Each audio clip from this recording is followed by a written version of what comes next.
ॐ श्रौत्रार्हन्ति चणैर्पुण्यैर्महर्षिभिर्हर्दिवं तोष्टूयमानोऽप्यगुणो विभुर्विजयते तरां पूर्वार्धे कथितास्तुर्यपञ्चमाध्यायवर्तिनः प्रत्यया अथ कथ्यन्ते तृतीयाध्यायगोचराः। नमः सर्वेभ्यः श्रोतृभ्यः। अस्माभिः गतपाठे यद्यत् पठितं तद् एकवारं स्मरामः। वयं वैयाकरणसिद्धान्तकौमुदी इत्याख्यस्य ग्रन्थस्य तत्र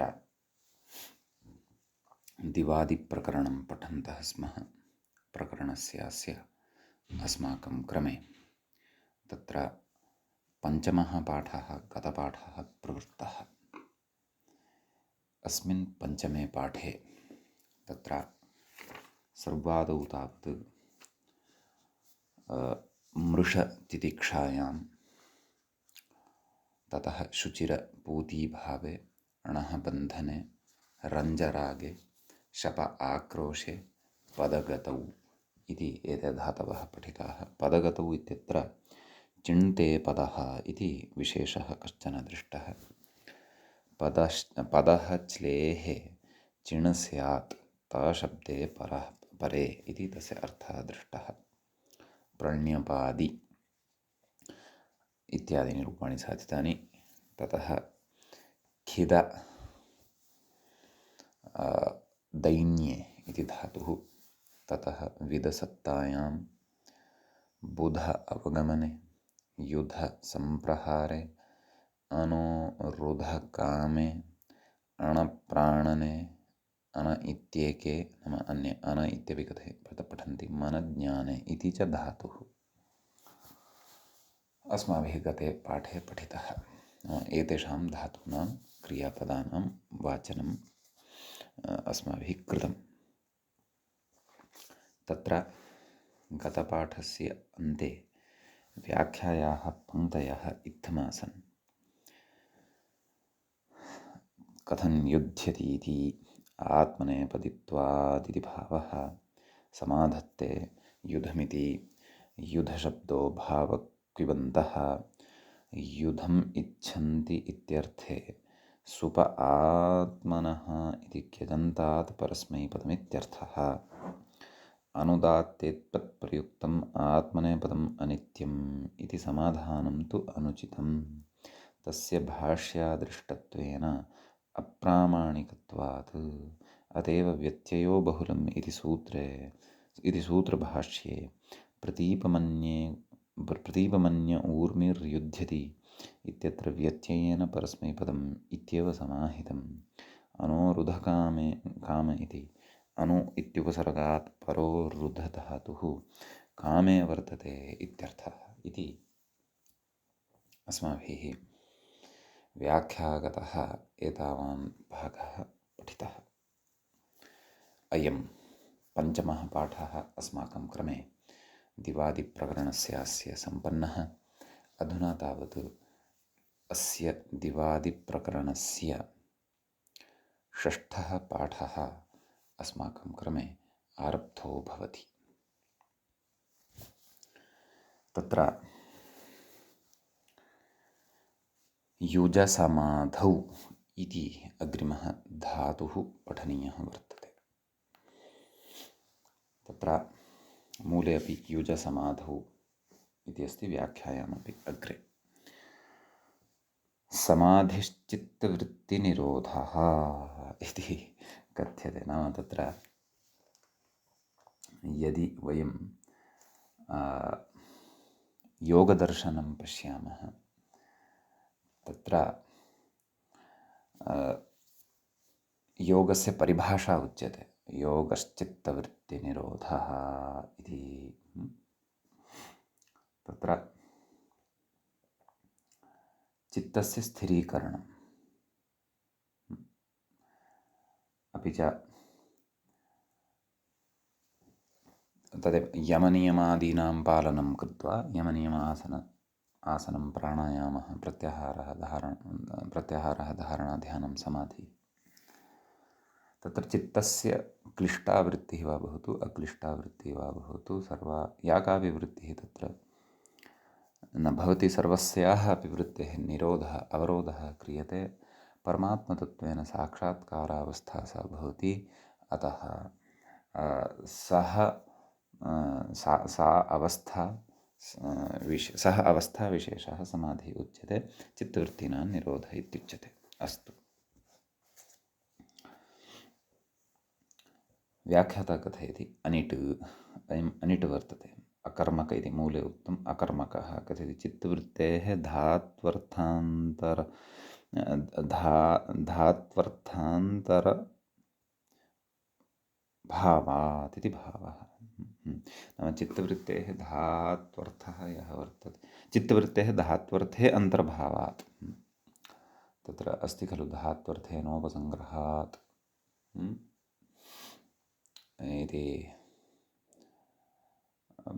प्रसिद्धेरविवक्षातः कर्मणो कर्मिका क्रिया इत्यादि काचित् कारिका अस्ति खलु, तस्याः कारिकायां काचित् अयं पादः अस्ति। समासप्रकरणादारभ्य मध्ये मध्ये तत्र चर्चा भवति खलु, कृता अस्ति खलु अस्माभिः इति। अस्तु, कथयति अर्थान्तरे तु सकर्मकोऽपि भवति सृजियुज्योः सकर्मकयोः कर्मवद्भावः इति कर्मवत् सूत्रवार्तिकात्। एतच्च कर्मकर्तृप्रक्रियायां स्पष्टी भविष्यति, अग्रे स्पष्टीकरिष्यामः। सकर्मकत्वम् अकर्मकत्वं धातूनां कथं ज्ञातं भवति इत्येतस्मिन् विषये अपि महती काचित् चर्चा अग्रिमग्रन्थे अस्माभिः कर्तव्या अस्ति। सम्यक्, अग्रे तत्र अग्रिमस्य धातोः पूर्वं वयम् अस्य धातोः सर्वाणि रूपाणि कथयामः। मूले तावत् रूपद्वयं दत्तम् अस्ति, युज्यते योक्ता इति। तत्र लटि युज्यते युज्येते युज्यन्ते युज्यसे युज्येथे युज्यध्वे युज्ये युज्यावहे युज्यामहे। लिटि युयुजे युयुजाते युयुजिरे युयुजिषे युयुजाथे युयुजिध्वे युयुजे युयुजिवहे युयुजिमहे। ततः लुटि योक्ता योक्तारौ योक्तारः योक्तासे योक्तासाथे योक्ताध्वे योक्ताहे योक्तास्वहे योक्तास्महे। लृटि योक्ष्यते योक्ष्येते योक्ष्यन्ते योक्ष्यसे योक्ष्येथे योक्ष्यध्वे योक्ष्ये योक्ष्यावहे योक्ष्यामहे। लोटि युज्यतां युज्येतां युज्यन्तां युज्यस्व युज्येतां युज्यध्वं युज्यै युज्यावहै युज्यामहै। लङि अयुज्यता अयुज्येताम् अयुज्यन्त अयुज्यथाः अयुज्येताम् अयुज्यध्वम् अयुज्ये अयुज्यावहि अयुज्यामहि। विधिलिङि युज्येत युज्येयादां युज्येरन् युज्येथाः युज्येयाधां युज्येध्वं युज्येय युज्येवहि युज्येमहि। आशीर्लिङि युक्षीष्ट युक्षीयास्तां युक्षीरन् युक्षीष्ठाः युक्षीयास्तां युक्षीध्वं युक्षीय युक्षीवहि युक्षीमहि। लङि अयुक्ता अयुक्षाताम् अयुक्षत अयुक्ताः अयुक्षाताम् अयुग्ध्वम् अयुक्षी अयुक्ष्वहि अयुक्ष्महि। अनिट् खलु धातु अयम्, अतः आम् नैव इमानि मया लुङि उक्तानि, लङि न लुङि। लृङि अयोक्षत अयोक्ष्येताम् अयोक्ष्यन्त अयोक्षथाः अयोक्ष्येताम् अयोक्षध्वम् अयोक्ष्ये अयोक्ष्यावहि अयोक्ष्यामहि इति इमानि रूपाणि भवन्ति। ततः अग्रिमं धातुं पठामः।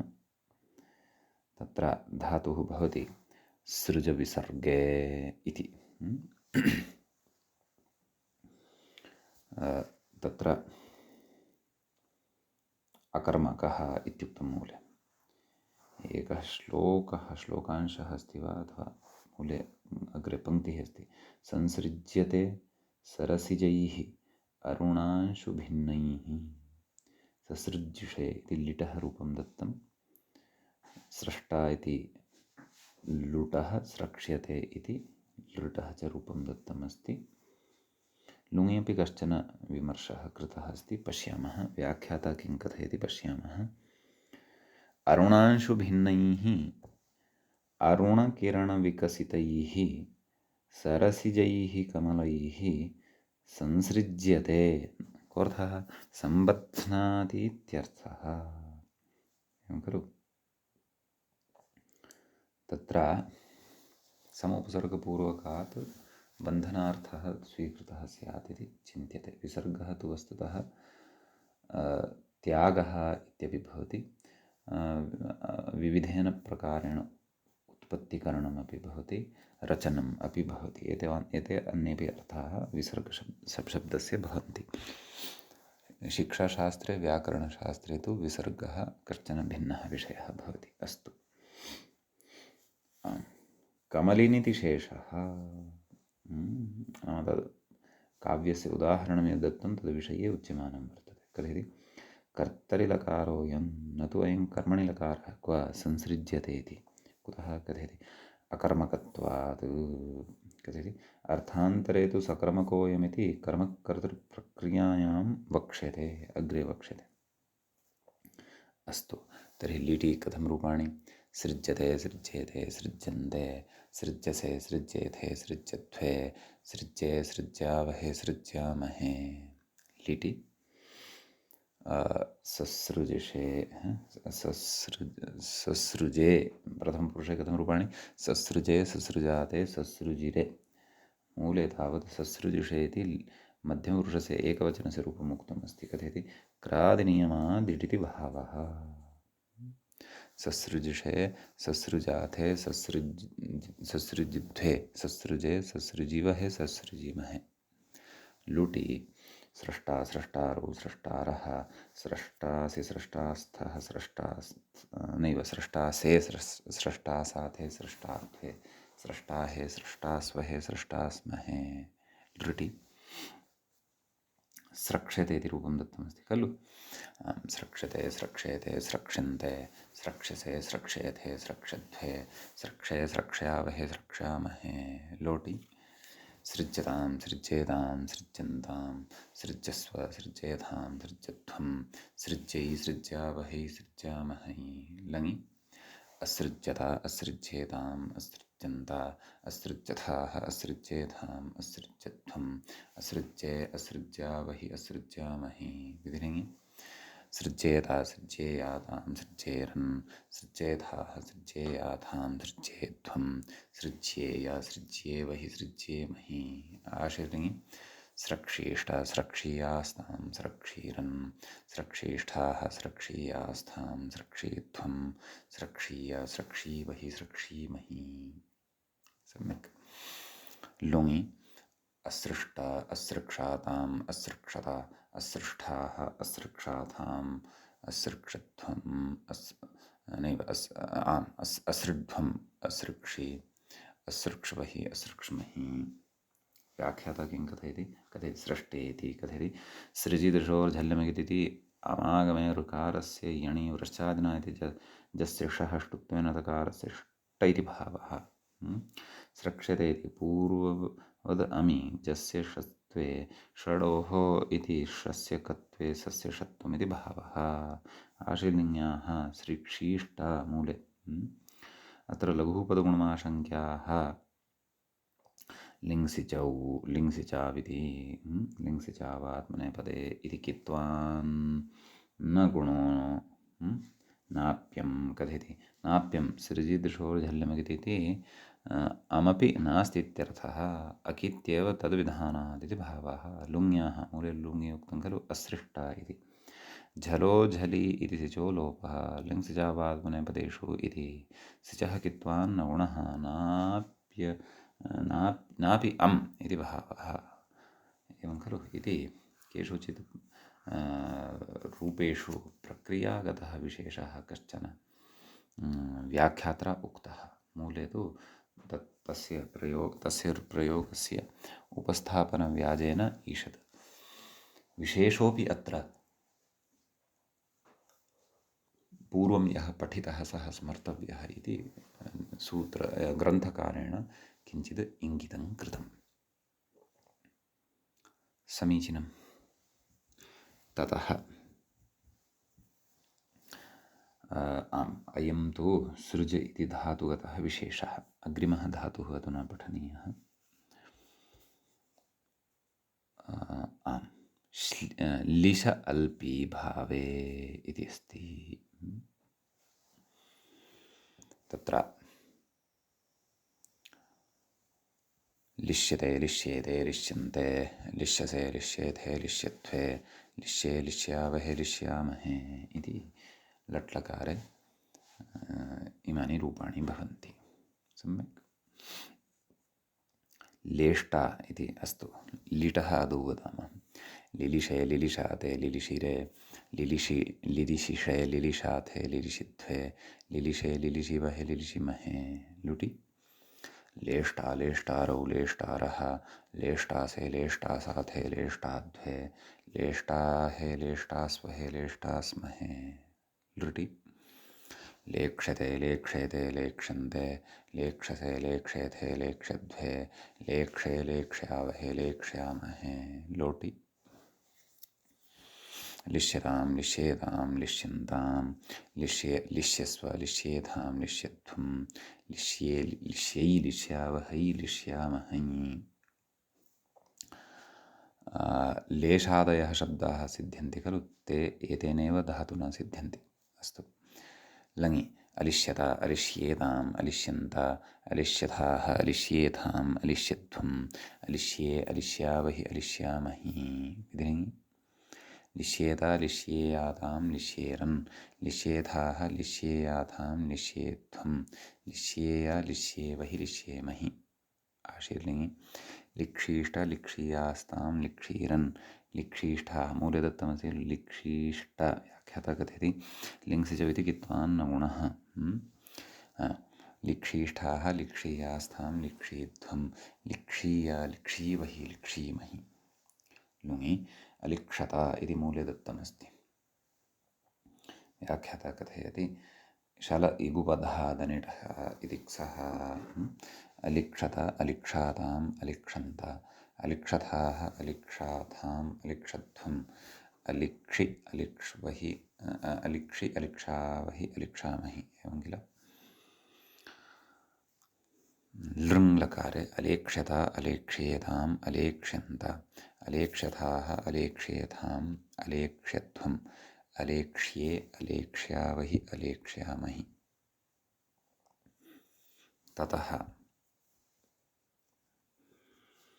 अग्रे लकारः भवति, नैव अग्रिमः धातुः भवति।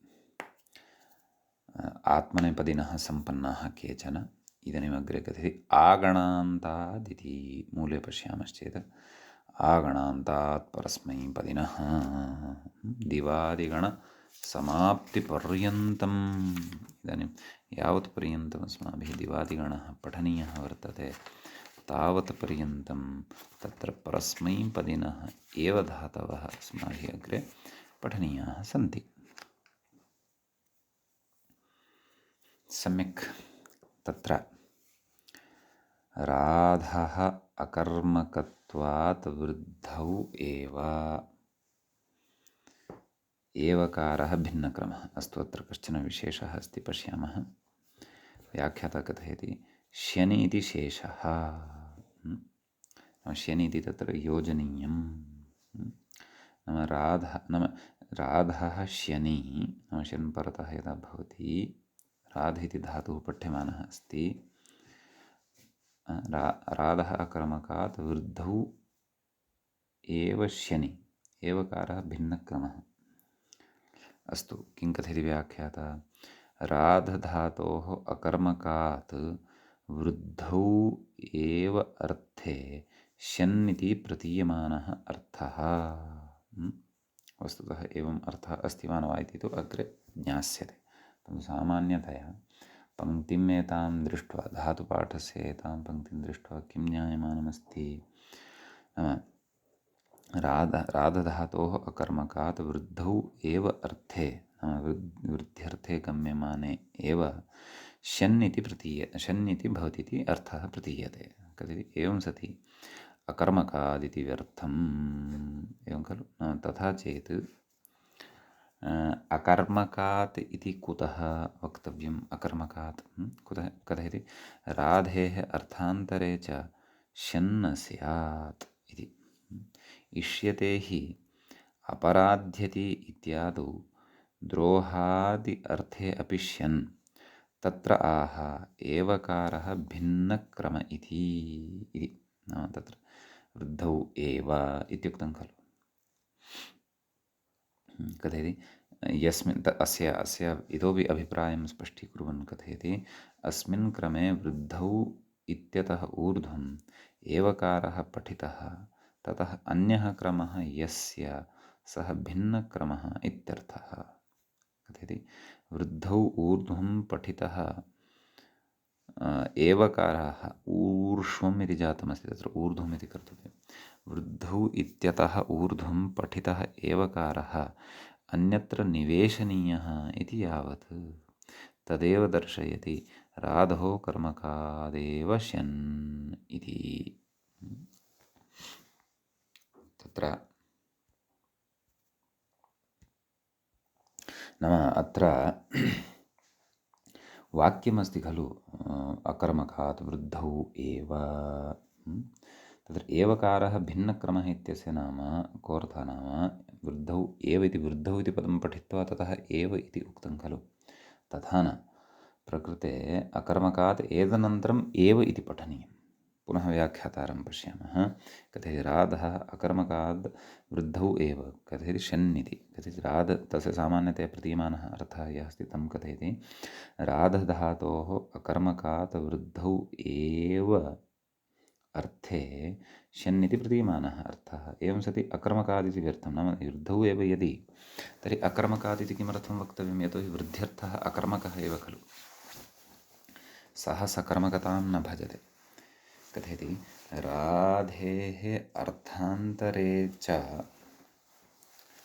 श्यन्न स्यात्। तथा चेत् वृद्धौ अर्थे एव श्यन् स्यात्, अर्थान्तरे तु शन् न स्यात्, अपेक्षिते तु अर्थान्तरे अपि। कथयति इष्यते च अपराध्यति इत्यादौ द्रोहाद्यर्थे अपि शन् तत्र एवकारः भिन्नक्रमः इति। एवकारस्य भिन्नक्रमः स्वीकर्तव्यः। नाम तत्र वृद्धौ एतदनन्तरम् एव तत्र अकर्मकात् वृद्धौ एतदनन्तरं यः एव दृश्यते सः वस्तुतः अकर्मकात् एव वृद्धौ इति तत्र पठनीयम् इति कथयति व्याख्याता। यस्मिन् क्रमे वृद्धौ इत्यतः ऊर्ध्वम् एवं खलु एवकारः पठितः मूले अकर्मकात् वृद्धौ एव इति यथा मूले पठ्यते एव वृद्धौ इत्यतः ऊर्ध्वं वृद्धौ एतदनन्तरमिति भावः। एवकारः पठितः ततः अन्यः क्रमः यस्य सः भिन्नक्रमः इति। इति एषा पङ्क्तिः तु व्याख्यातुः नाम भट्टोजिदीक्षितस्य। कस्य वृद्धौ इत्यतः ऊर्ध्वं पठितः एवकारः कथयति अन्यत्र निवेशनीयः इति यावत् तदेव दर्शयति राधः अकर्मकादेव श्यन् इति। पुनः उक्तवान् खलु राधः अकर्मकात् एव श्यन्। कथयति एवञ्च अर्थान्तरे अपि शन् सिद्ध्यति। एवं खलु शत्रुं हिनस्ति इत्यर्थे शत्रुम् अपराध्नोति इत्यत्र सकर्मकत्वात् न शन् इति भावः तत् स्वादिगणे अग्रे आगमिष्यति। कथयति तर्हि वृद्धौ इत्यस्य किं प्रयोजनम् इति शङ्का तु तथैव स्थिता खलु। कथयति तर्हि वृद्धौ इत्यस्य किं प्रयोजनम् इत्याशङ्क्या अकर्मकक्रिया एवं विधा इति प्रदर्शनार्थं तत् न तु परिसङ्ख्यानार्थम् इत्याह नाम तस्य परिसङ्ख्यानं न कृतं वर्तते, परन्तु अकर्मकक्रिया एतादृशी नाम यथा वृद्धौ अकर्मकक्रिया भवति तद्वत् तादृश तत्र अकर्मकात् एव शन् भवति राधधातोः इति तत्र उक्तम्। उदाहरणमाह वृद्धौ इति मूले अस्ति खलु उदाहरणमाह वृद्धौ इति कथयति। एवञ्च वृद्धिग्रहणम् अकर्मकक्रियामात्रोपलक्षणम् इति भावः।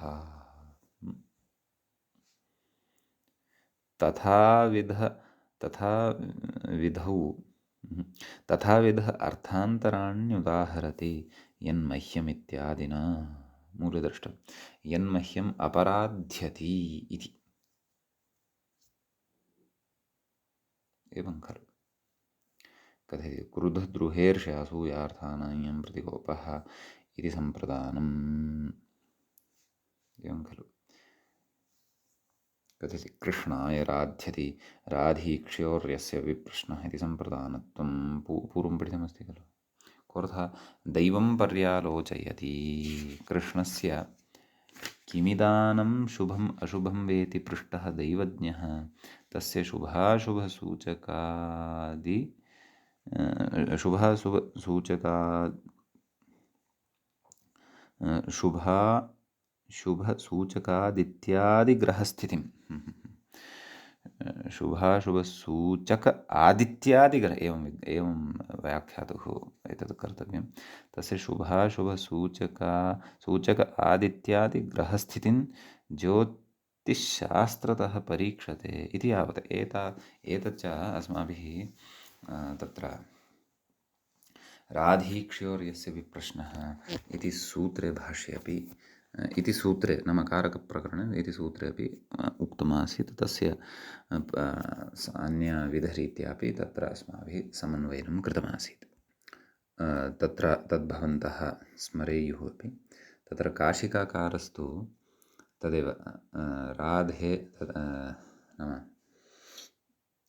राधीक्ष्योर्यस्य विप्रश्नः इत्यत्र राधेः ईक्षेश्च कारकं सम्प्रदानसंज्ञं भवति इति उक्तवान् खलु। कीदृशं यस्य विप्रश्नः विविधः प्रश्नः विप्रश्नः सः कस्य भवति यस्य शुभः शुभं पृच्छ्यते देवदत्ताय राध्यति देवदत्ताय ईक्षते नैमित्तिकः पृष्टः सन् देवदत्तस्य दैवं पर्यालोचयति इत्यर्थः। कश्चन अनुभवी जनः शास्त्रज्ञः जनः शास्त्रवेत्ता जनः तत्र तस्य नाम अयं जीवने किं कार्यं करोति चेत् अस्य शुभं स्यात् किं कार्याणि करोति चेत् अस्य कानि कार्याणि कुर्यात् चेत् अस्य अशुभं स्यात् अतः तत्सर्वं पर्यालोच्य कथयति इति अपि अत्र अस्माभिः अर्थः दृष्टः आसीत्। समीचीनं। तर्हि परन्तु ततः पूर्वं नाम कृष्णाय राध्यति इत्यतः पूर्वं मूले उक्तं खलु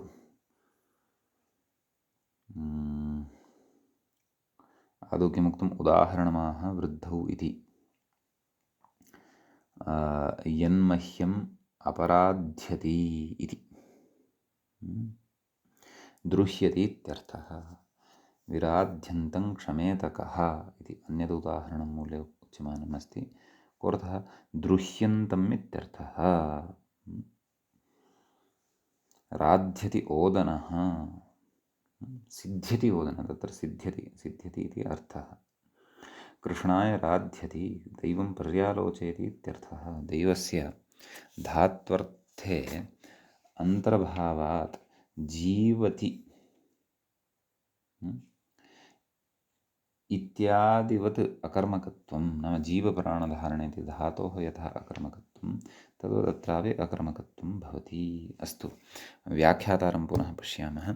कृष्णाय राध्यति इत्यतः आरभ्य कथयति राधीक्ष्योर्यस्य विप्रश्नः इति सम्प्रदानत्वं दैवमिति कृष्णस्य किमिदानीं शुभम् अशुभं वेति पृष्टः दैवज्ञः तस्य सूचक आदित्यादिग्रहस्थितिं ज्योतिश्शास्त्रतः परीक्षते इति यावत्। नाम तत्र फलितज्योतिषवाचकानां जनानां तत्र गणनानुसारं ते यथा कस्यचित् जातकस्य शुभाशुभस्य कथनं कुर्वन्ति ग्रहस्थितिं दृष्ट्वा तद्वत् परीक्षते, नाम तादृशः अर्थः अत्र राधधातोः स्वीकर्तव्यः इति कथयति तत्र ग्रन्थकारः। यदि तादृशं परीक्षणम् अन्यविधप्रकारैरपि शक्यते, एतद् व्याख्यानं व्याख्यातुः अपि च ग्रन्थकारस्य तत्र मतानुसारं वर्तते। अत्र शुभाशुभपरीक्षणं प्रकारान्तरेणापि शक्यते। तत्र नाम वयं काशिकायां यदि पश्यामः तत्रापि एतादृशी चर्चा अस्ति, परन्तु ग्रहान् दृष्ट्वा शुभाशुभनिर्णयः कस्याचित् क्रियते इति तत्र नोक्तं। महाभाष्यग्रन्थे च इदं सूत्रं न व्याख्यातं वर्तते। अस्तु। कथयति ननु पर्यालोचने दैवस्य कर्मत्वात् कथमिह अकर्मता इत्यतः आह इह दैवस्य उक्तं खलु इह दैवस्य इति आह दैवस्य, इह इति न दैवस्य, दैवस्य तद् मूलपङ्क्तिः पठितैव खलु। दैवस्य धात्वर्थे अन्तर्भावात् जीवति इत्यादिवत् अकर्मकत्वम्, एवं खलु इति कश्चन राध इति पुनः कश्चन विचारः उच्यमानः अस्ति। पश्यामः, अग्रे पठामः। कथयति ननु पर्यालोचने दैवस्य कर्मत्वात् कथमिह अकर्मकता इति। अस्तु, तद् जातं। ननु इत्यतः पुनः ननु राधो कर्मकात् वृद्धौ एव इत्यत्र वृद्धिग्रहणस्य उपलक्षणतया हिंसार्थकस्यापि राधेः दैवादिकत्वात् रराधतुः इत्यादौ राधो हिंसायाम् इति वक्ष्यमाणौ एत्वाभ्यासलोपौ स्याताम् इत्यत आह राध इति। तत्र राध इति कोक्तम् इह नेति मूले राधो हिंसायाम् इति एत्वाभ्यासलोपौ इह न सूत्रमेव अस्ति, राधो हिंसायाम्, एवं खलु। एतेन एत्वाभ्यासलोपौ अत्र न भवतः। इदं सूत्रं तु अग्रे आगमिष्यति, न पठितमस्ति, अग्रे पठिष्यते। कथयति इह न रराधतुः इत्यादौ राधेः हिंसार्थकत्वे राधो हिंसायामिति वक्ष्यमाणौ एत्वाभ्यासलोपौ न स्तः। कुतः हिंसार्थस्येति मूलोक्तं हिंसार्थस्य सकर्मकतया दैवादिकत्व अयोगात्। कथयति कुतः हिंसार्थस्य नोन्मिषत्येव एषा शङ्का एषा शङ्का नोद्भवति। कुतः राधेः अकर्मकस्यैव दैवादिकत्ववचनात्, नाम दैवादिगणे तु अकर्मकस्य विषये एव चर्चा क्रियमाणा अस्ति भोः। कथयति हिंसार्थकस्य च राधेः सकर्मकतया दैवादिकत्वाभावात् उक्तशङ्कायाः अनुन्मेषादित्यर्थः, एवं खलु।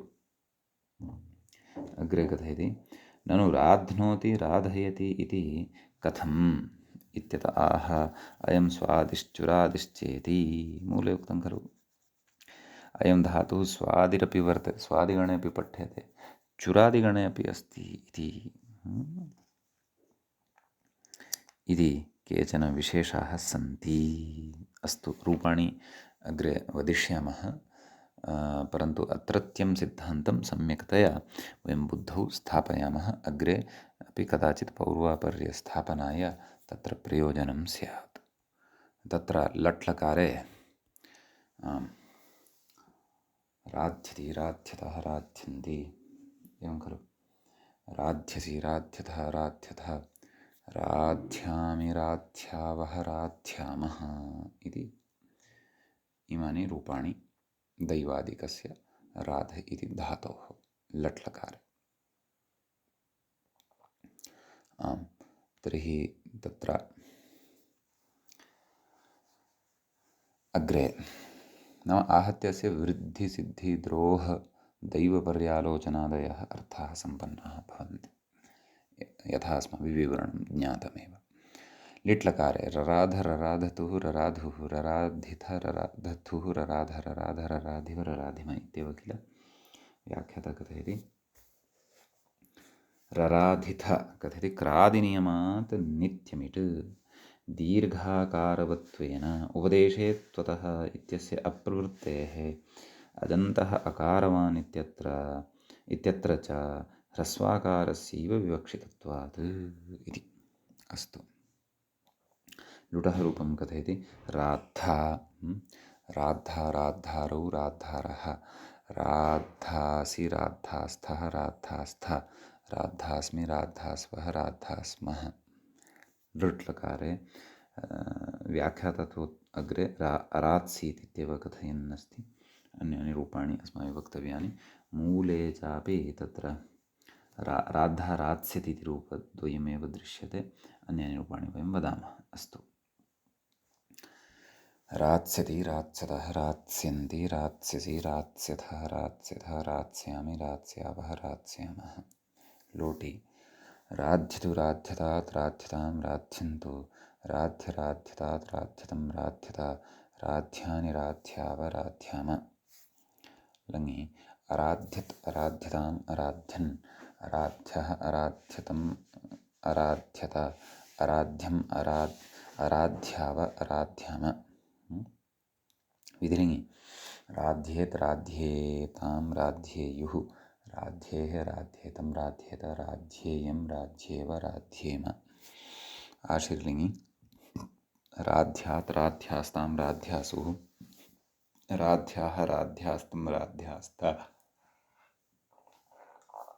राध्यासं ततः राध्यास्व राध्यास्म। लुङि अरात्सीत् अराद्धाम् अरात्सुः अरात्सीः अराद्धम् अरात्थ अरात्सम् अरात्स्व अरात्स्म। लृङि अरात्स्यत् अरात्स्यताम् अरात्स्यन् अरात्स्यः अरात्स्यतम् अरात्स्यत अरात्स्यम् अरात्स्याव अरात्स्याम इति इमानि उदाहरणानि अस्य धातोः भवन्ति। सम्यक्। अग्रे धातुः उच्यते व्याधः ताडने ताडनार्थकः ग्रिमः धातुः भवति। कथयति ग्रहिज्या इति सम्प्रसारणं। व्याख्याता कथयति चतुर्थान्तोऽयं नाम धकारान्तः इति भावः। नाम तवर्गे यः चतुर्थः वर्तते तदन्तः अयं धातुः भवति इति। विद्यति कथयति शनो ङित्वात् सार्वधातुकमपि इत्यनेन ङित्वं भवति खलु शनः। ग्रहिज्या वै प्रतिवेष्टि इति यकारस्य सम्प्रसारणे पूर्वरूपे विद्यतीति रूपमित्यर्थः। एवं खलु। अतः प्रकृते विद्यति विद्यतः विद्यन्ति विद्यसि विद्यथः विद्यथ विद्यामि विद्यावः विद्यामः इति इमानि रूपाणि भवन्ति।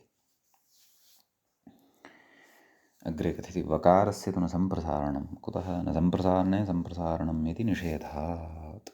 लिटः रूपं मूले प्रदत्तमस्ति। विव्याध विव्यधुः विव्याध विविधतुः।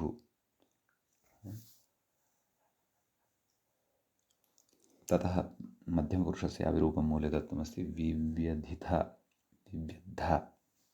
अस्तु, व्याख्याता किं कथयति पश्यामः।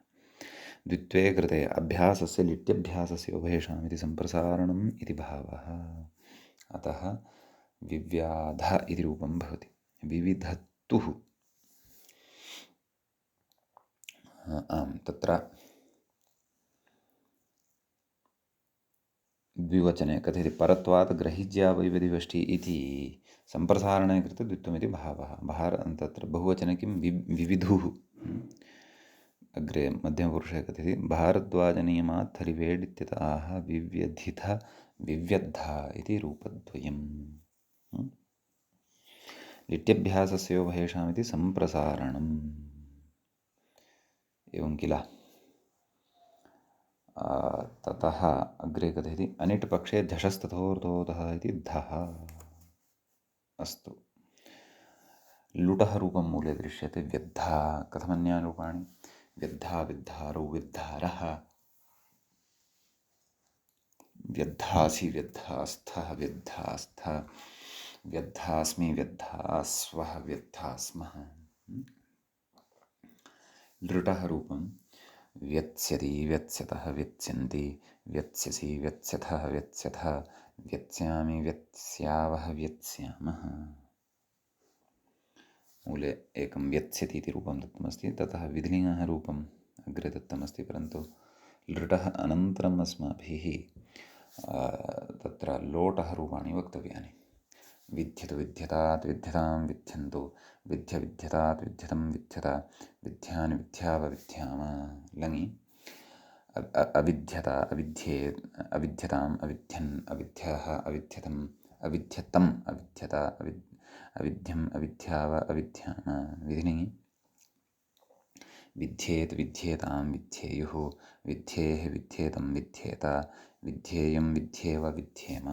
आशीर्लिङि विद्यात् विद्यास्तां विद्यासुः। मूले दत्तमस्ति खलु विद्येत् इत्यपि विद्यात् इत्यपि। विद्यात् विद्यास्तां विद्यासुः, विद्याः विद्यास्तं विद्यास्ता, विद्यासं विद्यास्व विद्यास्म। लुङि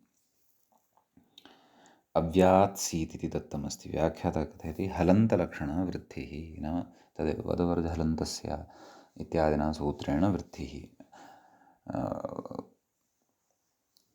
अव्यात्सीत् अव्यात्थाम् अव्यात्सुः अव्यात्सीः अव्याद्धम् अव्यात्थ, अव्यात्सम् अव्यात्स्व अव्यात्स्म इति इमानि रूपाणि भवन्ति। ततः लृङि अव्यत्स्यत् अव्यत्स्यताम् अव्यत्स्यन् अव्यत्स्यः अव्यत्स्यतम् अव्यत्स्यत अव्यत्स्यम् अव्यत्स्याव अव्यत्स्याम इति इमानि रूपाणि भवन्ति। सम्यक् अग्रे तत्र कः धातुः इति द्रष्टव्यं। पुषपुष्टौ, मूलेपि दत्तं पुषपुष्टौ, पुष्ट्यर्थकः कथयति अनिट्। तर्हि कथं लटि रूपाणि? पुष्यति पुष्यतः पुष्यन्ति, पुष्यसि पुष्यथः पुष्यथ, पुष्यामि पुष्यावः पुष्यामः। सम्यक्।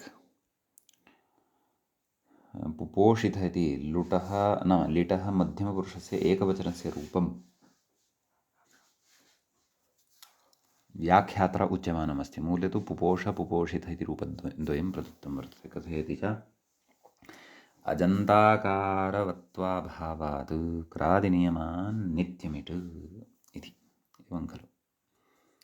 अस्तु, कथम् अन्यानि रूपाणि? पुपोष पुपुषतुः पुपुषुः पुपोषितः पुपुषत्थुः पुपुष, पुपोष पुपुषिव पुपुषिम। लुटि पोष्टा पोष्टारौ पोष्टारः, पोष्टासि पोष्टास्थः पोष्टास्थ, पोष्टास्मि पोष्टास्वः पोष्टास्मः।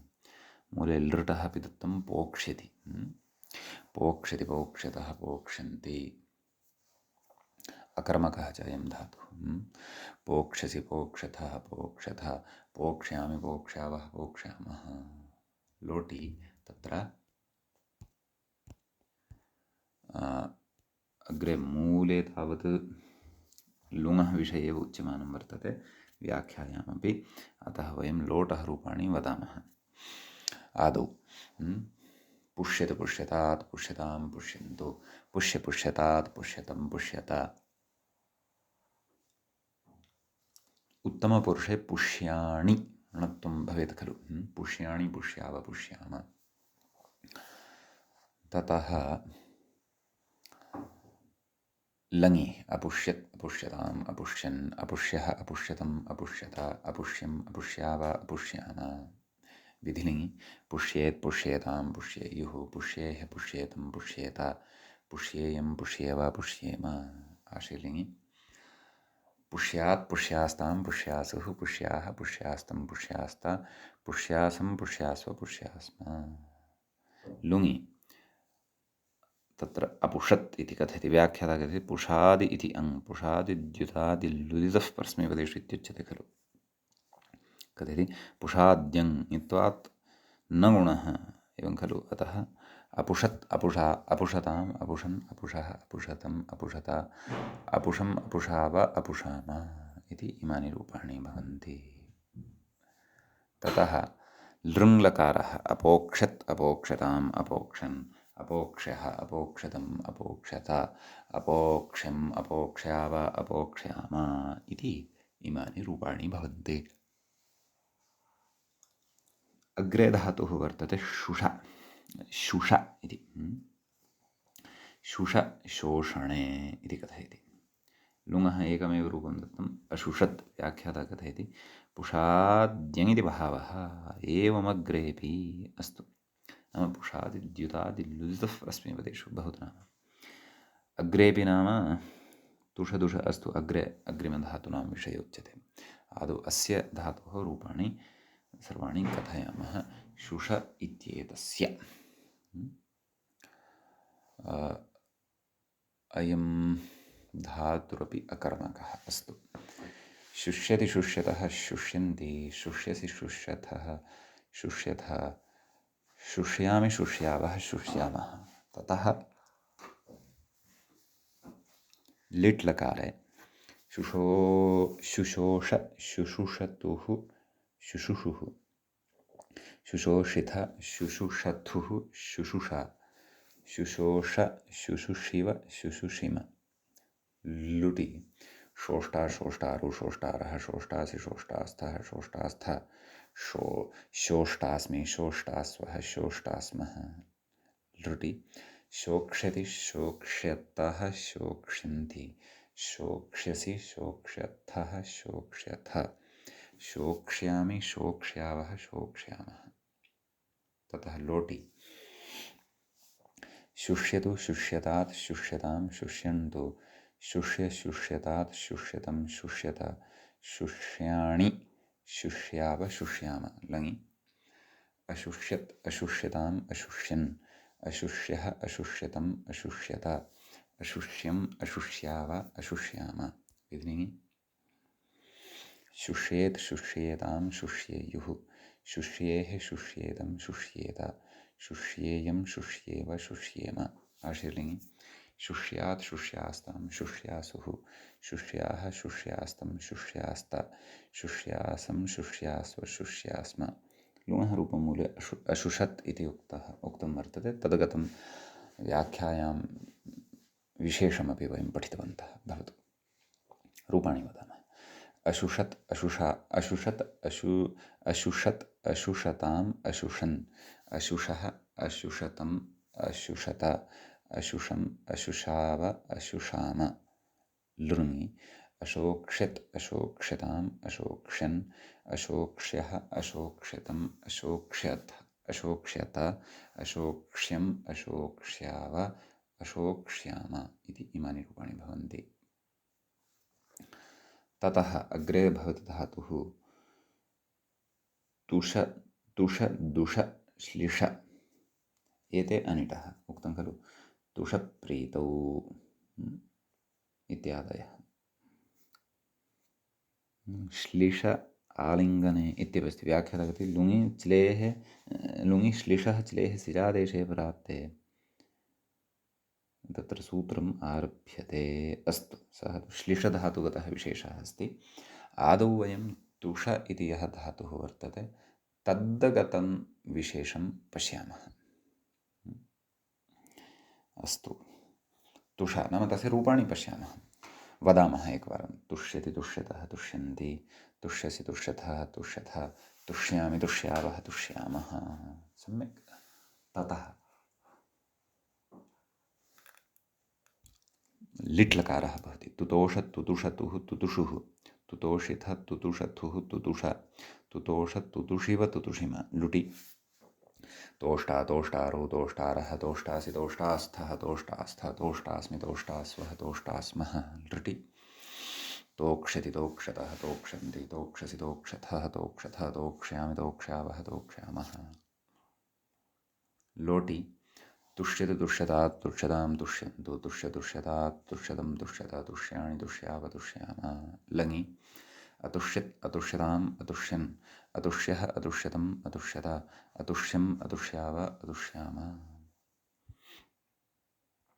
विधिलिङ्गि तुष्येत् तुष्येतां तुष्येयुः तुष्येः तुष्येतं तुष्येत तुष्येयं तुष्येव तुष्येम आशीर्लिङ्गि तुष्यात् तुष्यास्तां तुष्यासुः तुष्याः तुष्यास्तं तुष्यास्त तुष्यासं तुष्यास्व तुष्यास्म लुङि अतुषत् अतुषाताम् अतुषन् अतुषः अतुषतम् अतुषत अतुषम् अतुषाव अतुषाम लृङि अतोक्षत् अतोक्षताम् अतोक्षन् अतोक्षः अतोक्षतम् अतोक्षत अतोक्ष्यम् अतोक्ष्याव अतोक्ष्याम सम्यक् दुषवैकृत्ये इति अस्ति अग्रिमः धातुः एवं खलु विकृतिः इत्युच्यते खलु तस्मिन् अर्थे दोषः इति तस्मिन् अर्थे इति बहवः अयमपि अकर्मकः अनिट् च दुष्यति दुष्यतः दुष्यन्ति दुष्यसि दुष्यथः दुष्यथः दुष्यामि दुष्यावः दुष्यामः लिटि तत्र दुदोष दुदुषतुः दुदुषुः दुदोषिथ दुदुषथुः दुदुषा दुदोष दुदुषिव दुदुषिम लुटि दोष्टा दोष्टारो दोष्टारः दोष्टासि दोष्टास्थः दोष्टास्थ दोष्टास्मि दोष्टास्वः दोष्टास्मः ततः लृटि दोक्षति दोक्षतः दोक्षन्ति दोक्षसि दोक्षतः दोक्षतः दोक्ष्यामि दोक्ष्यावः दोक्ष्यामः लोटि दुष्यति दुष्यतात् दुष्यतां दुष्यन्तु दुष्य दुष्यतात् दुष्यतं दुष्यत दुष्याणि दुष्याव दुष्याम लङि अदुष्यत् अदुष्यताम् अदुष्यन् अदुष्यः अदुष्यतम् अदुष्यत अदुष्यम् अदुष्याव अदुष्याम विधिलिङि दुष्येत् दुष्येतां दुष्येयुः दुष्येः दुष्येतं दुष्येत दुष्येयं दुष्येव दुष्येम आशीर्लिङि दुष्यात् दुष्यास्तां दुष्यासुः दुष्याः दुष्यास्तं दुष्यास्त दुष्यासं दुष्यास्व दुष्यास्म लङि अदुषत् अदुषात् अदुषताम् अदुषन् अदुषः अदुषतम् अदुषत अदुषम् अदुषाव अदुषाम लृङि अदोक्षत् अदोक्षताम् अदोक्षन् अदोक्षः अदोक्षतम् अदोक्षत अदोक्ष्यम् अदोक्ष्याव अदोक्ष्याम इति इमानि रूपाणि भवन्ति ततः अग्रे धातुः वर्तते श्लिष आलिङ्गने इति अयं सकर्मकः वर्तते समीचीनं तत्र लटि तावत् नाम मूले मूले अत्र विशेषाः लुङि वक्ष्यन्ते आदौ अन्यानि रूपाणि वदामः मूले लटः श्लिष्यति लिटः शिश्लेष लुटः श्लेष्टा लृटश्च श्लेक्षति इति इमानि रूपाणि दत्तानि सन्ति आश्रलिङ्गन्तानि रूपाणि सर्वाणि आदौ वदामः ततः लुङि अत्र विशेषं द्रक्ष्यामः अस्तु लटि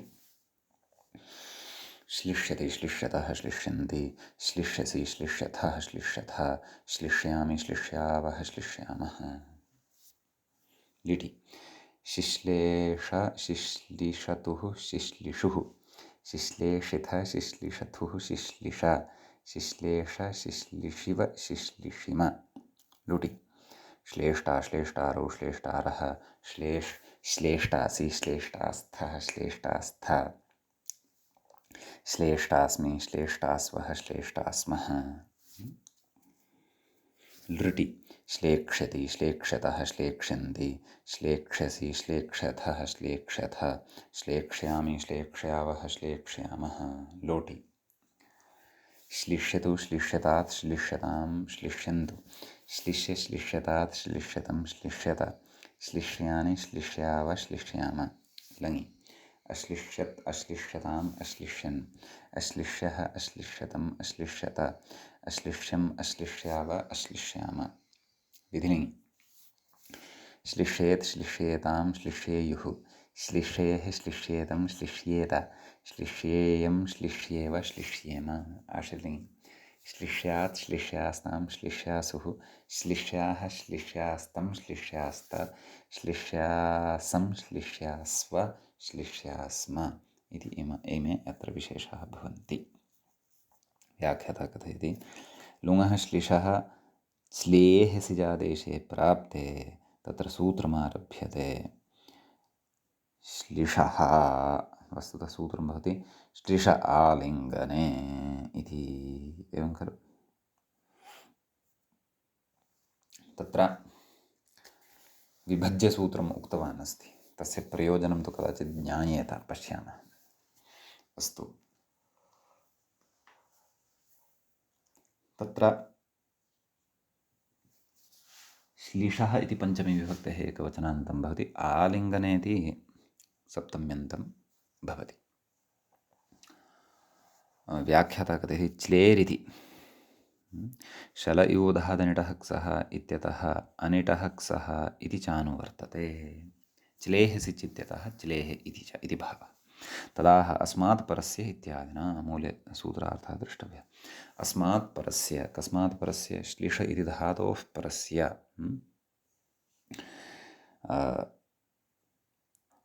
अनिटश्च्लेः, अस्मात् परस्य अनिटः च्लेः क्सः स्यात्। अनिट् एषः अपेक्षितः, ततः एव परतः च्लेः क्सादेशः भवति। कथयति पुषाद्यङोपवादः न तु चिणः। पुषादिद्युतादि लुजः परस्मैपदेषु इति यद् उच्यते तस्य अयम् अपवादः वर्तते। व्याख्याता कथयति ननु शल इगुधादनिटः क्सः इति क्से इत्येव क्से सिद्धे किमर्थमिदम् इत्यतः पुषाद्यङोपवादः। कथयति शल इगुधादनिटः क्सः इति क्सं बाधित्वा परत्वात् पुषाद्यङ् स्यात्, तन्निवृत्तये पुनः क्सविधिरित्यर्थः। पुनः क्स इति विधानमत्र क्रियते इति भावः। सम्यक्। न तु चिणः इत्यस्य इत्यत्रापि व्याख्यानमस्ति। व्याख्याता कथयति ननु श्लिष इति क्सः यथा परमपि पुषाद्यङं बाधते तथा चिण् भावकर्मणोः इति चिणमपि परं बाधेत। एवं सति उपाश्लेषि कन्या देवदत्तेन इति नाम आलिङ्गिता इति भावः। देवदत्तेन इत्यत्र कर्मणि लुङि चिण् भावकर्मणोः इति क्लेश्चिण् न स्यात् इत्यत आह, न तु चिण् इति। कथयति श्लिषः इति क्सविधिः चिण्भावकर्मणोः इति चिण्विधेर्न बाधकः इत्यर्थः। कुतित्यताः पुरस्तात्, तत्र कारणमपि कथयति किं पुरस्तात् न्यायात्। पुरस्तादपवादाः अनन्तरान् विधीन् बाधन्ते न तु उत्तरान्। कथयति शल इवधादनिटः क्सः श्लिषः पुषाद्युदाद्युलुदितः परस्मैपदेषु चिण्भावकर्मणोः इति सूत्रक्रमः। सत्यम्, अत्र तदेव पुरस्तादपवादः, पुरस्ताद् उपविष्टः अपवादः श्लिषः इति अनन्तरान् अर्थात् पुषाद्युदाद्युलुदितः परस्मैपदेषु इति सूत्रम् एव बाधते, न तु उत्तरमपि किं चिण्भावकर्मणोः इति सूत्रमपि। अतः उपाश्लेषिकन्या देवदत्तेन इति इत्यादिषु तत्र नाम इदं कार्यं न भवति, नाम च्लेः क्सः न भवति इति अत्र सिद्धान्तः ज्ञेयः। सम्यक्। सूत्रस्य द्वितीयं पदमधुना व्याख्याति आलिङ्गने। कथयति श्लिषः, तत्र आलिङ्गने सप्तम्यन्तमस्ति खलु। कथयति श्लिष इति पूर्वसूत्रे यदनुवृत्तं तत्सर्वम् इहापि अनुवर्तते, योगविभागः कृतः अस्ति इति व्याख्यातुः भाषया ज्ञायमानमस्ति। अस्तु, कथयति श्लिष इति च कथयति तथा च आलिङ्गने विद्यमानात् श्लिषेः परस्य च्लेः क्सः स्यादि लभ्यते। श्लिषः इति पूर्वसूत्रेणैव सुसिद्धे नियमार्थमिदं तदाह श्लिषश्च्लेः आलिङ्गने एव क्सः नान्यत्र। एवं खलु, आलिङ्गनार्थे एव क्सप्रत्ययः भवति, नान्यत्र इति तत्र अयम् अस्य सूत्रार्थस्य अभिप्रायः भवति। अस्तु, अत्र अन्येपि सन्ति विशेषाः, तान् विशेषान् वयम् अग्रिमे पाठे पठिष्यामः। अद्यतनपाठः तावत् अत्रैव उपसंह्रियते। मङ्गलं कुर्मः। श्रौत्रार्हन्ति चणैर्गुण्यैर्महर्षिभिरहर्दिवं तोष्टुयमानोऽप्यगुणो विभुर्विजयतेतरां पूर्वार्धे कथितास्तुर्यपञ्चमाध्यायवर्तिनः प्रत्यया अथ कथ्यन्ते तृतीयाध्यायगोचराः एवञ्च तिङन्ते दिवादिप्रकरणस्य अस्माकं क्रमे एषः षष्ठः पाठः सम्पन्नतां गतः। नमः सर्वेभ्यः श्रोतृभ्यः भवद्भ्यः।